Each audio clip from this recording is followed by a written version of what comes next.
Gloria a Dios.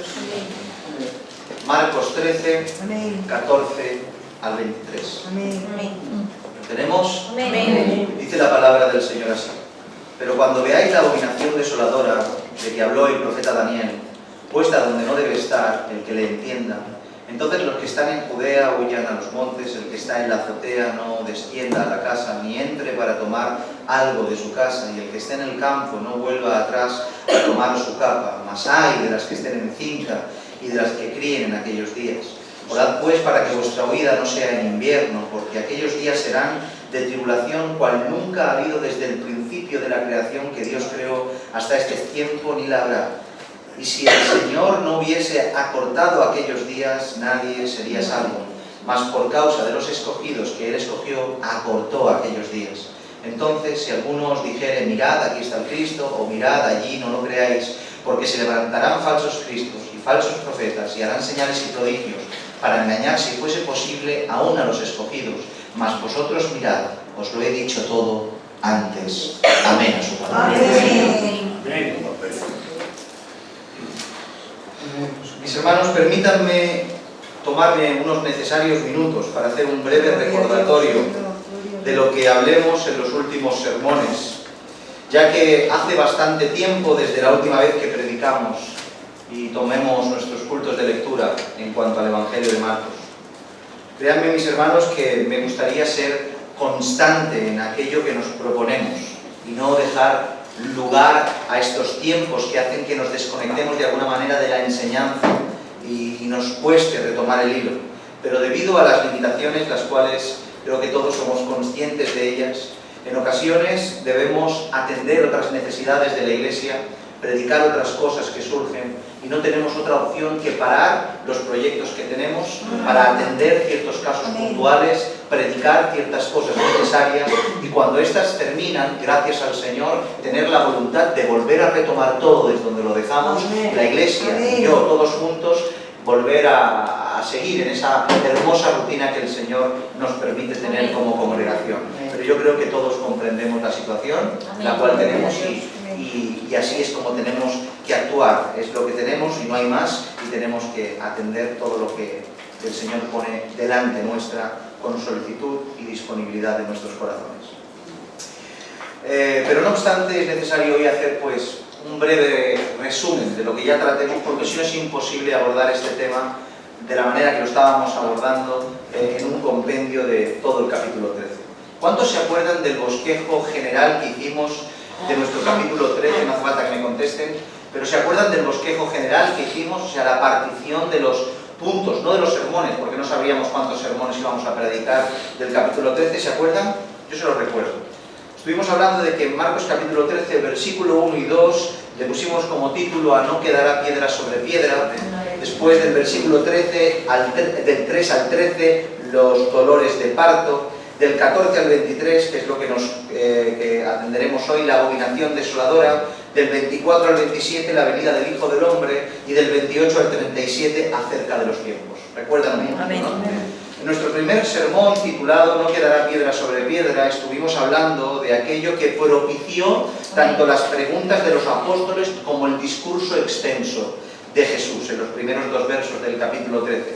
Y esto, en resumidas palabras, se debió a que tras los discípulos señalar la belleza inconmensurable y la grandeza del templo de Jerusalén, Jesús, mirando al templo y dirigiéndose a sus discípulos, les dijo que no quedaría piedra sobre piedra. Esta contundente afirmación fue la que propició las preguntas de los apóstoles tras el impacto de las palabras de Jesús.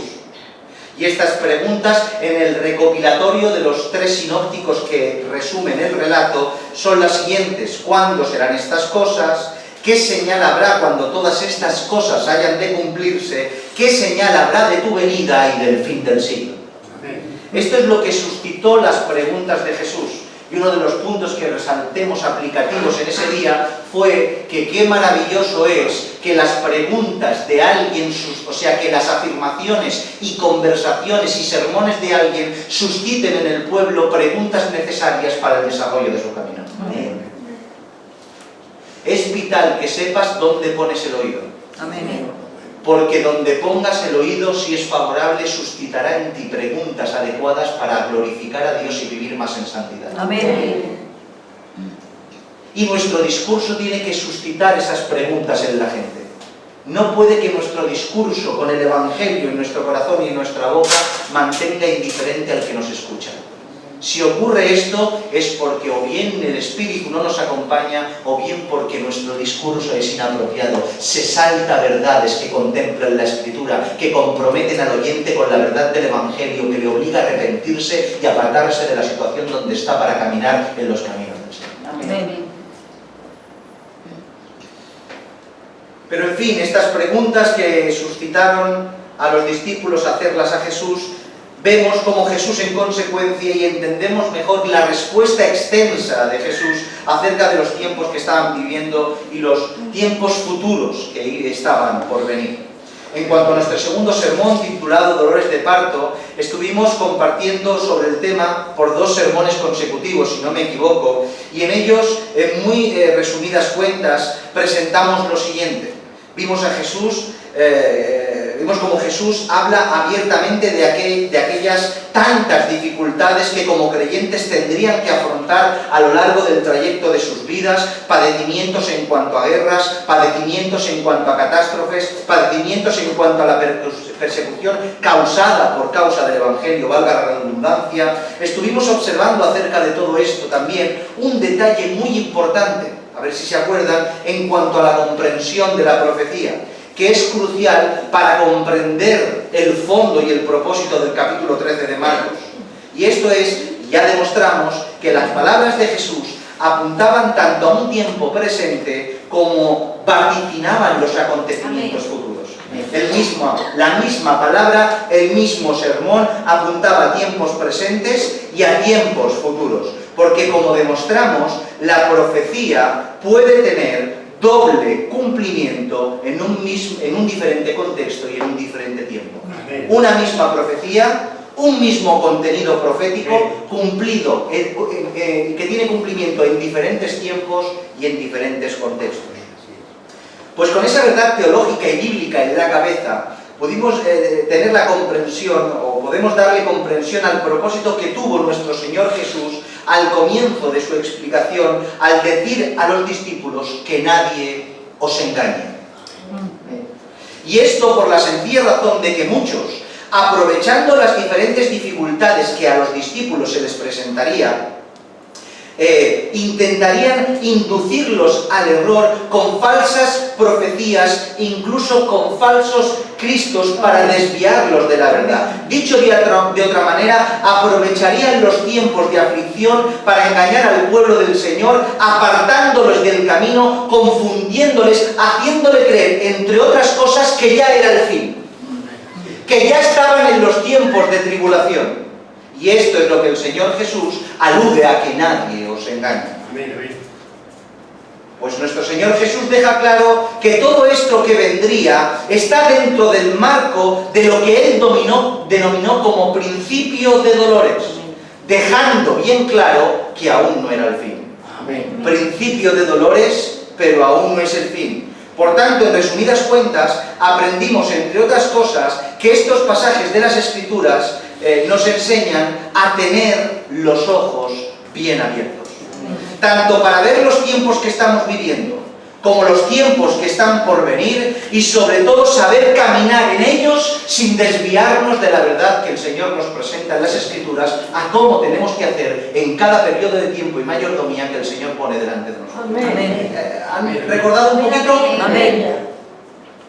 Bien, hecha esta breve introducción en el día de hoy, intentaremos atender esta porción de las Escrituras titulada como abominación desoladora. Pero antes de esto, otra cuestión. Y tiene que ver con aclarar un verso que quedó pendiente en los sermones anteriores. ¿Se acuerdan que dejamos un verso y dijimos, lo aclararemos en el siguiente sermón? Rápidamente. No tenemos prisa, ¿verdad? Tampoco vamos a tardar mucho, pero estamos aquí para aprender. Creo que es necesario hablar de esto, un par de minutos sobre ello, porque es uno de los versos que los detractores de la fe utilizan para intentar encontrar error en las Sagradas Escrituras. El texto en concreto, que dejemos al margen para atenderlo hoy, es el que encontramos en el capítulo 13, obviamente el versículo 10, en el cual dice: y es necesario que el Evangelio sea predicado antes a todas las naciones. O sea, antes de que estas cosas acontezcan, es necesario predicar el Evangelio, que el Evangelio sea predicado a todas las naciones. Por tanto, el argumento de los detractores, no el nuestro, es este. Como Jesús plantea ciertas circunstancias que sufrirán los discípulos en cuanto a la persecución, y después de enumerarlas dice que antes que esto ocurra tiene que ser predicado el Evangelio a todas las naciones, como esa persecución y diferentes dificultades ya sucedieron y el Evangelio aún no ha sido predicado a todas las naciones, tenemos una falsa verdad en la boca de Jesús en el contenido bíblico. ¿Entienden la argumentación? Pero este argumento es fácil, muy fácil de rebatir, desde la base que ya hemos aprendido en cuanto a la propia profecía y su doble cumplimiento. Ya que para los detractores de la fe, aquello que ocurrió en su momento era único y exclusivo para la era en la cual Jesús se dirigió. O sea, para las personas que Jesús estaba dirigiéndose. Pero lo que ellos no saben es que Jesús no solo apuntaba a ese tiempo presente que estaban viviendo, sino a los tiempos futuros que ni siquiera sus oyentes iban a experimentar porque todos morirían. Ya que cada vez que se habla del fin de la era, se habla de todo el tiempo que encierra desde la ascensión de Jesús hasta el final de los tiempos que venga en su gloria. Amén. Eso es la era y esta edad. Amén. Por tanto, lo que Jesús apuntaba en cuanto a los padecimientos y la predicación a todas las naciones tiene un margen de cumplimiento hasta el final de los tiempos. No solo en el periodo de la vida de los apóstoles y de los oyentes. Y esta verdad nos enseña algo maravilloso. No solo rebate este falso argumento en contra de la fe, sino que nos enseña algo maravilloso. Y es que la gran comisión no solo es un mandato directo a los apóstoles, sino una revelación profética para todos sus discípulos a lo largo de la historia. Cuando la Escritura nos enseña que Jesús, dirigiendo a sus apóstoles, les dice: id y predicad el Evangelio a toda criatura y me seréis testigos en Judea, en Samaria y hasta lo último de la tierra, no solo es una orden, sino una profecía. Porque ellos y sus descendientes, que hoy en día somos nosotros en un contexto gentil, anunciamos el Evangelio y somos partícipes de la profecía de extender el Evangelio a toda criatura. Amén. Por tanto, la misión del evangelismo a toda la tierra está presente en el mundo hasta el final de los tiempos. A tal grado que en Apocalipsis capítulo 14, verso 6, dice: vi volar por medio del cielo a otro ángel, que tenía el evangelio eterno para predicarlo a los moradores de la tierra, a toda nación, tribu, lengua y pueblo. En ese momento, en tiempo futuro absoluto, se cumplirá esta profecía, que lo vemos en tiempos de Jesús. Por tanto, queda completamente aclarado y refutado este argumento de los detractores en cuanto a este verso. ¿Más o menos ha quedado claro? Amén. Amén. Tenemos que intentar no saltarnos nada, mis hermanos. Una vez más, esta verdad argumentada esta tarde. Que abrieran los ojos, que discernieran los tiempos para saber encaminarse en cada uno de ellos. Y para ello hemos podido ver cómo Jesús dejó bien claro que los tiempos de tribulación, como acabamos de mencionar, de angustia, de persecución, de guerras, de rumores de guerras, de catástrofes, estaban en un periodo de principio de dolores, dejando bien claro que aún no era el fin. Pero esta afirmación de Jesús, en cuanto aunque aún no eran los tiempos finales, queda completamente cerrada, sin lugar a discusión, solo con el contenido del versículo 14. El versículo 14 hemos leído: pero cuando veáis la abominación desoladora de la que habló el profeta Daniel, puesto donde no debe estar el que le entienda, entonces los que estén en Judea huyan a los montes. Amén. ¿Qué es lo que ustedes notan en este versículo 14 en cuanto a todo lo que estamos hablando? Que hay una clara alusión, incluso reiterativa, en cuanto al antes, principio de dolores, y el después, tribulación, ya que se utiliza un pero y un entonces. Pero y entonces.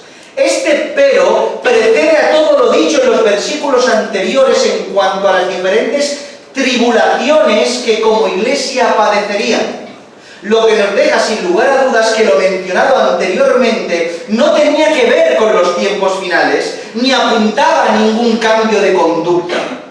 Pero ahora sí, cuando veáis la abominación desoladora, entonces, solo entonces, hay un cambio de escenario y diferencias significativas en cuanto al cómo desenvolverse al cambio, por el cambio de situación.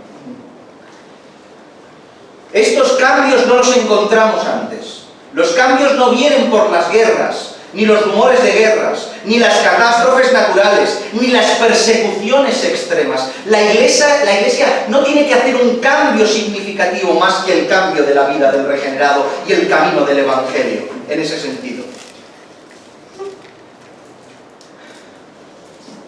Pero cuando veamos la abominación desoladora, la cual habló el profeta Daniel, entonces es el momento en el cual el cambio de escenario es evidente, ya que pasamos del principio de dolores a la tribulación definitiva.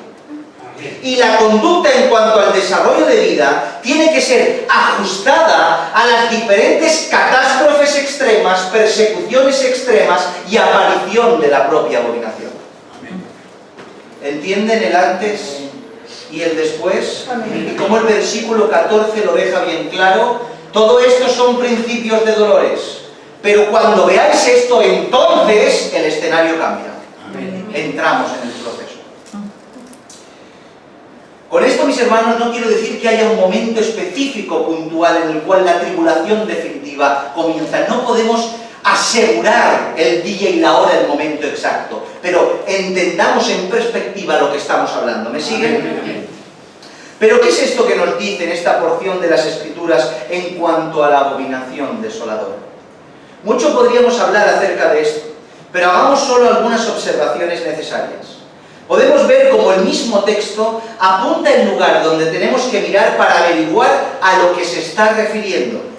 Pero cuando veáis la abominación desoladora, ¿qué dice? Que habló el profeta Daniel. Por tanto, para averiguar de quién está hablando, hay que irse al profeta Daniel para saber de lo que está diciendo. El libro del profeta Daniel está dentro de lo que se conoce como los profetas mayores, debido a la cantidad de contenido profético que encontramos en el libro que tiene su nombre. Todos conocen a Daniel, este joven que fue llevado a Babilonia y dejó, en vez de, aunque le cambiaron el nombre y le querían cambiar la forma de vivir, no depositaron lo babilónico en su corazón, sino lo que estaba en su corazón quedó impregnado en Babilonia. Amén. A tal grado que casi 1000 años después unos sabios de Oriente fueron detrás de una estrella a ver a Jesús en el pesebre, por el legado que dejó Daniel en Babilonia siendo cautivo. Amén. ¿Qué legado siendo cautivo? Seguro que yo, si soy cautivo, lo único que dejo de legado son quejas. Pero Daniel dejó el legado del Evangelio. Amén. Y en cuanto a su contenido, este es el profeta, el libro del profeta Daniel, como decimos, es un libro de los profetas mayores, y en cuanto a su contenido podemos decir que juntamente con el libro de Apocalipsis, de Revelación, el del profeta Daniel es el que tiene más contenido escatológico. El que tiene más contenido profético dirigiéndose al final de los tiempos en las propias Escrituras. Y precisamente por eso es que Jesús señala el libro del profeta Daniel, porque ahí es donde vemos y podemos identificar a esta abominación desoladora. Y estos son algunos de los textos que se mencionan. Daniel capítulo 11, verso 31 dice: y se levantarán de su parte tropas que profanarán el santuario y la fortaleza, y quitarán el continuo sacrificio y pondrán la abominación desoladora. Capítulo 12, verso 11. Y desde el tiempo que se ha quitado el continuo sacrificio hasta la abominación desoladora habrá 1290 días, que son la mitad de los 7 años de la tribulación. Como no, Daniel capítulo 9, el texto más conocido del libro de Daniel, creo yo, verso 24 en adelante, dice: 70 semanas están determinadas sobre su pueblo y sobre tu santa ciudad para terminar la prevaricación y poner fin al pecado y expiar la iniquidad, para traer la justicia perdurable y sellar la visión y la profecía y ungir al santo de los santos. Sabe pues y entiende que desde la salida de la orden para restaurar y edificar a Jerusalén hasta el Mesías príncipe habrá 7 semanas y 72 semanas. Se volverá a edificar la plaza y el muro en tiempos angustiosos, y después de las 72 semanas se quitará la vida al Mesías, mas no por sí. Y el pueblo de un príncipe que ha de venir destruirá la ciudad y el santuario, y su fin será con inundación, y hasta el fin de la guerra durará la devastación. Y dice ahora, y por otra semana confirmará el pacto con muchos, y a la mitad de la semana hará cesar el sacrificio y la ofrenda. Después, con la muchedumbre de las abominaciones, vendrá el desolador, hasta que venga la consumación, y lo que está determinado se derrame sobre el desolador. Amén. Amén. Amén a su palabra. Aunque hay una eternidad de contenido que explicar aquí, solo hablarles de lo más relevante y por encima que entiende nuestro tema de hoy. La palabra que encontramos para abominación significa lo siguiente. La abominación, tanto en hebreo como en griego, viene a significar algo nauseabundo, sucio, inmundo, abominable, especialmente idolátrico, concretamente un ídolo en sí. Tiene relación con la idolatría. En griego lo menciona así, como cosa detestable es la abominación. Las Escrituras señalan y llaman a abominación sobre todo a los pecados inmorales, como puede ser el adulterio o como puede ser la homosexualidad, y pueden verlo en Levítico capítulo 18 y en otros sitios más. Pero sobre todo lo que abominación señala específicamente es la violación del pacto por medio de la idolatría, yendo en pos de otros dioses. O sea que, en otras palabras, es absolutamente abominable cuando se presenta un dios falso y el pueblo va en pos de dioses falsos. Eso es abominable para los ojos del Señor. Deuteronomio capítulo 17, verso 2 en adelante dice lo siguiente: cuando se hallara en medio de ti en alguna de tus ciudades que el Señor tu Dios te da, hombre o mujer que haya hecho mal ante los ojos del Señor tu Dios, traspasando su pacto, que hubiere ido y servido a dioses ajenos, ¿notan? Y se hubiere inclinado a ellos, ya sea el sol o la luna o todo el ejército del cielo, lo cual yo he prohibido, y te fuere dado aviso, y después que oyeres y hubieses indagado bien, la cosa pareciere verdad y cierta, que tal abominación ha sido hecha en Israel, entonces sacarás a tus puertas al hombre y a la mujer que hubiera hecho esta mala cosa, sea hombre o mujer, y los apedrearás, y así morirán. Infringir el pacto de tu Dios por causa de abandonarlo, postrándote en dioses falsos, es abominación y tiene pena de caret, de corte, de separación del pueblo de Dios. Pues esta idolatría abominable, que está penada con corte y desarraigo del pueblo de Dios, y que menciona Daniel y Jesús cuanto a la abominación desoladora que se verá en el final de los tiempos, podemos notar como apunta a un algo y a un alguien que la abominación los representa en su estado más absoluto. El algo posiblemente tenga que ver con imágenes, con rituales, con profanación del templo por medio del paganismo y de la idolatría que se trae al templo. Y el alguien con la persona que lo propicia todo. Esta profecía de la abominación desoladora también la vimos cumplirse en diferentes tiempos a lo largo de la época y de la historia, con Antíoco Epifanes y su conquista de Jerusalén en el periodo intertestamentario, teniendo a los macabeos como protagonistas. ¿Se acuerdan? Que conquistó Jerusalén, que entró en el templo, que puso imágenes en el templo y que sacrificó cerdos en el altar. Una abominación desoladora que apuntaba que era forma de aquello que había de venir en tiempos futuros. Por eso, de una manera más absoluta y definitiva, esta profecía de Daniel, replicada en la boca de nuestro Señor Jesús, se cumplirá tanto en el algo como en el alguien, en la figura del anticristo. Amén. Esta persona que hace pacto y rompe el pacto a la mitad de la semana de años, de esos 7 años, y se sentará y se pondrá en el lugar que no le corresponde, trayendo consigo la abominación, la idolatría, la persecución y las catástrofes más grandes que este periodo de tiempo vivirá. La irrupción en el templo, tocando lo santo y monopolizando todo, traerá el mayor desastre en la humanidad que haya existido. Amén. pero también Dios traerá la mayor gloria y redención que ha tenido. Gloria a Dios. Señor. Porque la maldad no puede con Dios.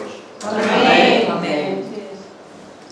Aún así, este periodo, después de que el anticristo descubra su cara, descubra sus intenciones y se empodere del lugar que no le corresponde, dará comienzo a una tribulación como nunca antes se ha experimentado sobre la tierra. Cuando la Escritura nos enseña que algo es incomparable, que algo no tiene precedente, significa que no tenemos algo para compararlo. O sea, no hay un objeto que podamos decir, esto que estamos experimentando se parece a, y tener una idea aproximada de lo que es. ¿Qué va? No se podrá comparar con nada. Todo lo que acontecerá será único y exclusivo de aquel tiempo profético que se cumplirá. Podemos ver cómo Jesús advierte y pone en alerta a aquellos que les toque vivir en esos tiempos. Verso 15 y 16. El que esté en las azoteas no descienda a la casa, ni entre para tomar algo de su casa, y el que esté en el campo no vuelva atrás a tomar su capa. Noten la advertencia de Jesús en este tiempo que ahora sí es de tribulación, cómo cambia el concepto. También vemos cómo lamenta y aconseja a que oren para que la tribulación no les pille por sorpresa y en una situación desfavorable. Es por eso que leemos en el versículo 17 y 18, mas ay de las que estén encinta y de las que críen en aquellos días. Es verdad, imagínense una embarazada y alguien con niños pequeños en medio de esta tormenta de tribulaciones. Dice, orad pues que vuestra huida no sea en invierno, dice la Escritura. Por eso podemos ver claramente cómo hay un cambio de situación, un cambio de contexto, un cambio de escenario, que aunque su ley es la misma, la obediencia es la misma y el Evangelio es el mismo, el contexto te fuerza a cambiar de escenario, a cambiar la situación. Estaban los dolores y ahora la tribulación, pero y ahora entonces, ¿entendéis la diferencia? Y esto es porque, como hemos dicho, aquello que vendrá no tendrá ningún precedente en lo cual podamos comparar, como hemos dicho. Permítame leerlos otra vez, porque aquellos días serán de tribulación cual nunca ha habido desde el principio de la creación de que Dios creó hasta este tiempo ni la habrá.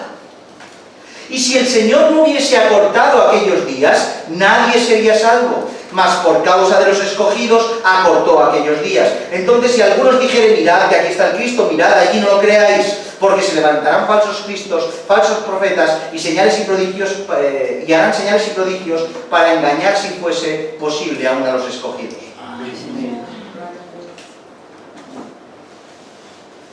A tal grado es esta persecución, a tal grado son las catástrofes, a tal grado son las capacidades persuasivas y manifestación de poder de aquellos que quieren engañar, que por amor a los escogidos, Dios acortará los días. Y esto de acortar los días lo podemos entender de varias formas. Una de ellas es que si el periodo de tribulación, me invento, son exactamente 7 años, no porque me invente los 7 años, sino porque sean exactamente 7 años, ni un mes más ni un mes menos, pues lo voy a reducir a 6 meses y medio. Esta puede ser una posible interpretación. Acorto el tiempo de la tribulación para que los escogidos no sean engañados. Pero ¿sabe lo que creo yo que es lo más probable? Que la manera de acortar los días a los escogidos sea quitándoles la vida. Amén. Y que en los tiempos de tribulación el Señor por amor a ti te mate, para que no permita que el contexto de presión de alrededor ni las artimañas del error en la boca de aquellos que quieren engañar te afecte, y quitándote la vida te salva. Amén. Por amor a los escogidos acorta los días. Ambas pueden ser posibles. El Señor sabe. Pero una vez más, aunque vemos como Jesús también tiene la intención de informar, está claro, y sobre todo profetizar sobre los acontecimientos futuros, su propósito principal, espero que lo estén viendo como lo veo yo, siempre fue que los discípulos no sean engañados. Toda esta revelación profética tiene como premisa principal proteger a los suyos. que los discípulos no fueran engañados y supieran distinguir los tiempos por medio de tener los ojos bien abiertos. Amén. Por eso el versículo 23, el último versículo de nuestro día de hoy dice: mas vosotros mirad. Amén. Os lo he dicho antes. Amén. Amén. Amén. Mirad. Amén. Os lo he dicho antes. Aleluya. Notemos como una vez más la advertencia y el consejo están presentes en la boca del Señor. Mirad, os lo he dicho antes. ¿Y a qué se está refiriendo Jesús con lo que os he dicho antes? Pues que aunque ahora vendrán tiempos de guerras, tiempos de persecución, tiempos de catástrofe, esto solo son principios de dolores. No os dejéis engañar, aún no es el fin. Solo cuando se manifieste la abominación desoladora vendrá el fin. Mirad, ya os lo he dicho antes. Amén. Mis hermanos, aquí entre paréntesis, no paréntesis, porque va relacionado con el tema, es necesario entender algo en cuanto a los principios de la escatología quieren enseñar. Y es que aunque este libro está diseñado, y todo el compendio profético escatológico que vemos en las Escrituras, está diseñado para anunciar los tiempos futuros, tiene el propósito de afirmar tus pasos en esta edad presente. Amén. Lo voy a volver a repetir porque es importantísimo. Conocer los tiempos. El propósito de que la Iglesia sea conocedora de los tiempos futuros es precisamente, no exclusivamente, pero también es para que tú en el día de hoy afirmes tus pasos en el tiempo presente. Veo el futuro y mis pies se afirman en el hoy. Amén. Amén. La escatología no está puesta para que te encierres en ella y pierdas la cabeza con el final de los tiempos. No está para que te vuelvas loco con los tiempos futuros y no salgas de ese lugar y no encuentres un propósito en tu vida presente de hoy.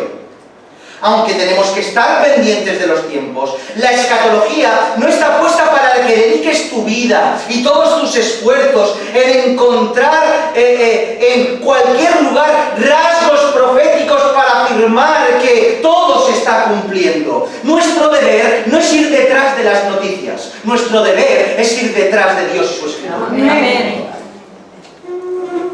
El libro del Apocalipsis fue escrito tanto para consolar a los creyentes, como para abrir los ojos en cuanto a todo lo que está por venir, pero sobre todo para vivir confiados, llenos de fe en este tiempo presente, sabiendo que el futuro es de Dios. Amén. Para recordarte que la batalla ya ha sido ganada. Aleluya. Para recordarte que nadie lo va a quitar de su trono y si te miró en el presente, tendrás tu lugar en el futuro de gloria. Amén. Señor. El tiempo profético futuro tiene que despertar en ti un peso de gloria que te lleve a la obediencia y a tu estabilidad hoy. No a la desesperación por lo que ha de venir. Lo que ha de venir vendrá. Y nadie lo va a detener. Fortalezcámonos para afrontar todo lo que tenga que venir. Amén, Señor. ¿Entienden esto? Amén. Es por eso que vemos este mismo propósito que encontramos en el libro de Revelación y en lo proféticamente escatológico, en la propia enseñanza de nuestro Señor Jesucristo, el cual tiene que ver con enseñarle en los tiempos futuros, claro que sí, pero para que se afirmen en el presente, por medio de abrirles los ojos a la verdad, ya que ese es uno de los propósitos principales del ministerio del Mesías. ¿Saben cuál es uno de los propósitos principales que tuvo Cristo cuando vino aquí a la tierra y sigue ejerciéndolo en el día de hoy? Porque está contigo. Amén. No se fue, no, está aquí. Amén. Dice Isaías 42, versículos 6-7: yo el Señor te he llamado en justicia y te sostendré por la mano, te guardaré y te pondré por pacto al pueblo, por luz de las naciones, para que abras los ojos a los ciegos, para que saques de la cárcel a los presos y de casa de prisión a los que moran en tinieblas. Amén. ¡Aleluya! Amén. Él vino para que veas. Amén. Él Él vino para quitarte la venda de los ojos tuyos y de los míos, para que podamos contemplar. Este abrir los ojos que nuestro Señor Jesucristo nos concede como suyos, no tiene que ver con algo físico. No apunta a las veces que el Señor Jesús le dio la vista a los ciegos en el tiempo que estuvo por las tierras de Jerusalén, de Judea y demás. No, que va, apunta a una visión mucho más profunda, a la visión espiritual. Porque hay gente ciega de ojos físicos que ve más que aquellos que tienen los ojos abiertos, porque el Señor le quitó la venda de sus corazones. Amén. ¿Entienden esto? Y esta realidad aplica a todos. Este quitar la venda de los ojos aplica a todos, a aquellos que aún estaban por creer y a aquellos que ya habían creído. Porque el mundo está ciego. Amén. ¿Lo creéis? Amén. Ciego en cuanto a Dios, Amén. ciego en cuanto a su existencia, ciego en cuanto a lo que es bueno y lo que es malo, ciego en cuanto a su razón de ser en este mundo, ciegos absolutamente. Pero no solo el mundo vive ciego, y no solo Cristo vino a abrir los ojos a los que no creen, sino también a abrir los ojos a su propio pueblo. Amén. Ya que ellos están ciegos y estábamos ciegos a lo que, ante la verdad, ciegos en cuanto a su Mesías que lo tenían enfrente, ciegos en cuanto a su forma de vivir, ciegos en cuanto a su labor en el mundo como pueblo de Dios. Por tanto, el tener los ojos abiertos es una consecuencia natural de lo que Jesús hace con los suyos. En otras palabras, es la consecuencia de la regeneración. Una regeneración con una persona con ojos cerrados es que no hubo regeneración. El que sufrió el milagro de la regeneración por medio del milagro del Espíritu Santo gracias a los méritos de Cristo, ve. Amén. Abre los ojos en el momento que Dios lo determina. Por tanto, entendiendo esta verdad profética, que se cumple en nosotros mediante, como hemos dicho, la obra regeneradora del Espíritu, gracias a los méritos de nuestro Señor, la pregunta es, ¿a qué tenemos que abrir los ojos? ¿Abrir los ojos a qué? Nos abren los ojos, ¿pero a qué? Para algunos tener los ojos abiertos solo consiste en estar 24 horas pendientes de todo lo que acontece en el mundo para seguir afirmando una y otra vez que todo se acaba. Para algunos eso es tener los ojos abiertos. Y una vez más diremos que nuestros ojos tienen que estar abiertos para distinguir los tiempos. ¡Amén! Amén. Pero no podemos tener los ojos abiertos a lo que está por venir y cerrarnos a aquello que tenemos en el presente. Ojos abiertos por lo que aún no ha venido y cerrados en cuanto al paso que tengo que dar mañana. Sé hilar todo lo perfecto que hay aquí, a lo que viene mañana, pero me tropiezo con todas las piedras de mi día a día porque tengo los ojos cerrados en el presente. Cuando no aplicamos esta enseñanza de nuestro Señor Jesús, entendiendo que aunque las catástrofes, las guerras, la persecución estarán presentes, aún no es el fin, sino solo el principio de dolores. Y tenemos que estar alerta y tenemos que observar obviamente el entorno, pero no vivir solo por eso. Amén. Porque si es así, alteramos nuestra forma de vida, aun cuando no nos corresponde hacerlo. Adelantamos el entonces. Cuando no hacemos caso a lo que Dios nos dice, que nos dice, estos son dolores, entonces cuando ocurra esto, haz esto, nosotros si hoy en el presente nos equivocamos y hacemos caso omiso al consejo del Señor Jesús, adelantamos el entonces. Y empezamos a tener una forma de vida no apropiada para los tiempos que estamos viviendo hoy. Una vida que aún no corresponde.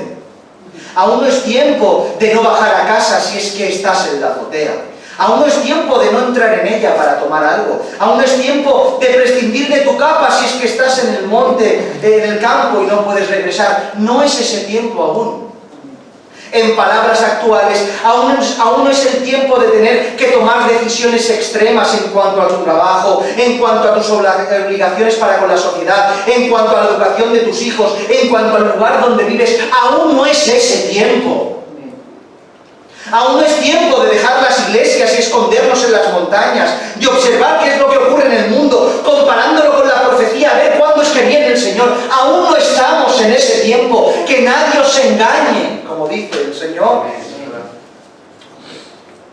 Aún tenemos que contraer matrimonio, aún tenemos que engendrar hijos, aún tenemos que educarlos, aún tenemos que formar parte de una congregación, aún tenemos que predicar, aún tenemos que salir a trabajar, aún tenemos que ser ovejas, aún tenemos que ser pastores, aún tenemos que extender la mano, aún es tiempo de eso. Amén. Amén. Citando las palabras de nuestro Señor Jesús, no os turbéis, aún no es el fin. Amén. Amén. Y mis hermanos, por favor, no malinterpreten mis palabras. Para nada con esto estoy haciendo apología al apego de esta tierra. No, para nada. Ya que sean los tiempos del fin o falten 3000 años, todos debemos vivir, como decíamos al principio del culto, como si fuera hoy el último día de nuestra vida. Amén. Tenemos que vivir como peregrinos creyendo que el Señor puede venir ahora. Amén. Lo creo con todo mi corazón. Amén. Que el Señor puede venir ahora. Amén.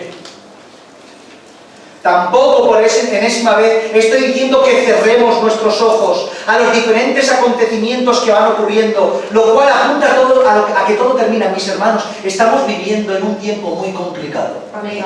Y cuando vemos las noticias y vemos lo que hay, no podemos cerrar los ojos y mirar a otro lado como si no pasara nada. El camino se estrecha. Amén. Y hay una verdad clara, que cada vez esto se está poniendo peor y todo apunta a que todo termina. Pero no nos turbemos, aún no es el fin. Amén. Los ojos abiertos, atendiendo cada situación que acontece, pero ajustándonos a lo escrito en Amén. comparación a lo que vivimos. Amén. Por eso, mis hermanos, no es lógico tener los ojos abiertos solamente para lo que vendrá y cerrarlos para la responsabilidad que tenemos en el presente. Terminamos, mis hermanos. Hoy tenemos que tener los ojos abiertos para muchas cosas que el Señor nos dice que tengamos los ojos abiertos. Tenemos que tener los ojos abiertos para Él. Amén. Dice Efesios capítulo 1, versículo 17, para que el Dios de nuestro Señor Jesucristo, el Padre de gloria, os dé espíritu de sabiduría y de revelación en el conocimiento de Él. Amén. Amén. Abre los ojos a tu Gloria a Padre. Dios. Amén. Señor. Lo que es lo mismo tener los ojos abiertos para verlo a través de los medios de gracia que Él nos concede. ¿Y cuáles son los medios de gracia? La oración Amén. y la lectura. Amén. Por medio de la oración y por medio de la lectura, tus ojos contemplan su gloria. Amén. No podemos tener los ojos cerrados a sus cualidades, a sus atributos, a sus bondades, a sus exigencias. Y cuando dejamos de orar, cuando dejamos de leer o cuando solo nos centramos en el porvenir, en ocasiones dejamos de mirarlo a Él. Gloria a Dios. Ayúdanos, Señor. Hoy tenemos que abrir los ojos a su ley. Amén. Amén, Señor. Salmo 119, verso 18. Amén. Abre mis ojos y miraré Amén. las maravillas de tu Amén. ley. Amén, Señor. Amén. Tener los ojos abiertos a su ley nos permite tener los ojos abiertos ¿a qué? A sus mandamientos y por ende ¿a qué? Al pecado que nos aparta de Él. Mis hermanos, los ojos tienden a cerrarse cuando del pecado se trata. Ya que como cristianos solo podemos pecar dejando de mirarlo o cerrando los ojos, mirando para otro lado o cerrando los ojos. Por eso el Señor Jesús les dijo a sus discípulos, velad. ¿Para qué? Para no caer en tentación. ¿Y qué tiene velar si es no dormir? ¿Y qué tiene dormir si es cerrar los ojos? Amén. En otras palabras, abre los ojos para que no caigas en tentación. Amén. Ten los ojos bien abiertos Amén. para que no caigas en tentación. Mira las maravillas de mi ley para que el pecado no llegue a tu vida. Lo dice claro la carta de los Romanos, y esto en el capítulo 13, verso 11, y esto conociendo el tiempo, que es ya hora de levantarnos del sueño, porque ahora está más cerca de nosotros nuestra salvación que cuando creímos. ¿Notan? Como siempre es la inminente venida del Señor, pero ¿cómo? ¿Cómo viviendo en esta inminente venida del Señor? La noche está avanzada y se acerca el día. Desechemos pues las obras de las tinieblas, vistámonos de armas de luz, andemos como de día, honestamente, no en glotonerías, no en borracheras, no en lujurias, no en lascivias, no en contiendas, no en envidias, sino vestidos del Señor Jesucristo y no proveáis para los deseos de la carne. Eso es abrir los ojos teniendo a Cristo presente que viene mañana. Amén. Amén. Vivir en santidad. Amén. La muestra de aquel que tiene los ojos bien abiertos es el que traza el camino correcto. Y su surco está recto, porque está mirando a aquel que murió en el Calvario, puesto los ojos en Jesús. Amén. Y cómo no, mis hermanos, abrir los ojos a lo que viene. Claro que sí, mis hermanos. Pero no solo en un sentido de catástrofe. No solo en un sentido de madre mía lo que viene.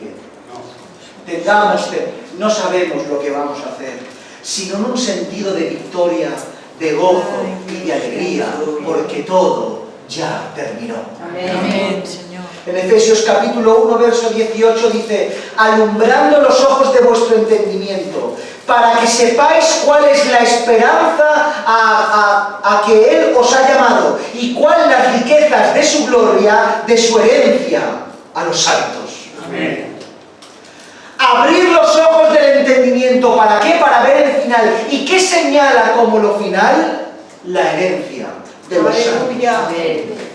Las riquezas de su gloria para aquellos que tomaron la cruz. Amén, Señor. Conclusión, mis hermanos, tener la vista puesta en lo que vendrá es necesario. Y tenemos que observarlo y mirarlo y atenderlo y no mirar para otro lado. Pero tener la vista en lo que vendrá y en consecuencia cerrar los ojos en lo que tenemos hoy no agrada la voluntad del Señor. El Señor nos enseña de una forma magistral en estos versos del capítulo 13, y seguiremos ya para el sermón que viene, terminaremos seguramente. Nos enseña entre tanta riqueza profética, que su pueblo no se turbe, sino que obedezca. Amén. Que no sea engañado, sino que camine. Amén. Que entienda que aún no está el fin, pero que habrá persecuciones, guerras y catástrofes, y que se mantengan firmes en el camino que el Señor les ha mandado, en el nombre de Jesús. Amén. Inclina tu cabeza.